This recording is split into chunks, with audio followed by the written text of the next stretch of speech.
નામ લખાવી દે ને. ક્યાં નવરી છું, મારી પાસે કેટલું કામ છે. તાર પપ્પાને કે જા, એ બેઠા બેઠા સોફા તોડે છે, જા. પપ્પા પ્રાણીઓના નામ લખાવી દો ને. તાર મમ્મીએ નો લખાયા?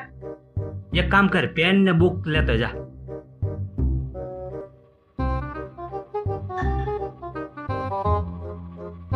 લાયો, એક કામ કર, લખવા ઉતાવળ રાખજો.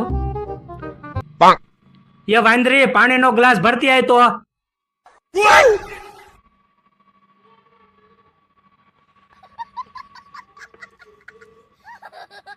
વાંદરી જેવી કોને કહેશો હે? તમે વાંદરા જેવા, તમે કૂતરા જેવા, તમે બિલાડી જેવા, તમે ગધાડે જેવા, તમે પાડા જેવા. હવે આજ પછી વાંદરી જેવી કીધી ને તો ખેર નથી તમારી. લખાઈ ગયું ને બટા? ઓકે.